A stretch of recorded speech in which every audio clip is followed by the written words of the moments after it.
Just going to do a quick video on my latest addition to my ATV. It's an LED bar with a wiring harness with fuse and relay and a handlebar switch. So I'll quickly show you the LED bar.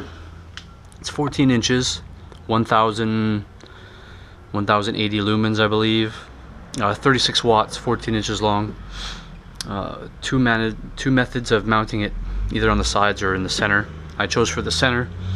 My goal was to have an LED bar on here that would not eliminate rack space. That way I could still use the whole entire surface area of my rack.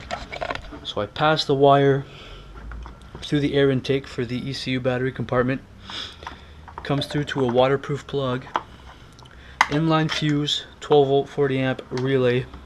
Got everything soldered and shrink wrapped to prolong durability. The switch that comes with this normally has a light on off and a push button, but I didn't really like that style. So what I was fortunate enough to do was to buy a switch for my handlebars that had the same leads at the end, so I could just pull these leads out from the old switch and put the new leads from the new switch in. So that's very handy. I ran this wire all the way up along the side of the handlebar, all the way up here. You can see LED bar, toggle switch, on, off. Very easy to use. To install this, by the way, it was a little bit more difficult.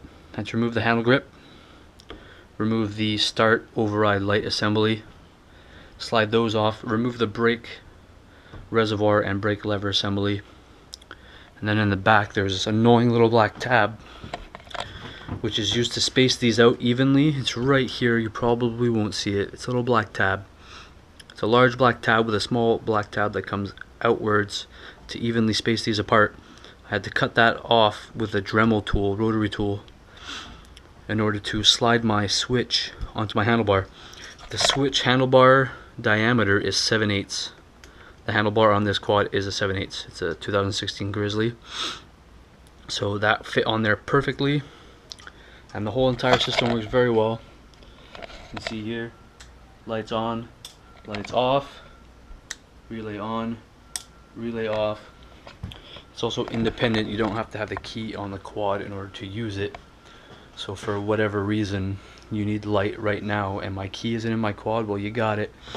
And the reason why I chose a relay harness is to ensure that the system doesn't gobble up power from my battery while it is off. Because sometimes you get water in there, you have a bad connection, it's touching, not enough to start the LED, but just enough to trickle power away from the battery. So put yourself a relay in there, and that'll ensure that your battery doesn't drain slowly. And then that way when it comes time in the winter or whenever to start your quad, you're gonna have enough amps to turn that starter to get this guy going, because there's no more kickstarts on these, unfortunately. So that's my little LED bar project. Cost me about $75 Canadian, all said and done. Delivered to the door. Took about 30 minutes to install. I had to cut the wiring harness down quite a bit. Quickly show you all the, as you can see, the wiring. I had to remove all this plastic stuff here. That all had to come out because it's designed for a Jeep or a truck. So yeah, if you have any questions, feel free to leave those in the comments below. And if you like my videos, feel free to subscribe. Doesn't cost anything. I'll always be putting up new stuff for the quad as soon as I get new stuff for the quad, so stay tuned. Thanks for watching.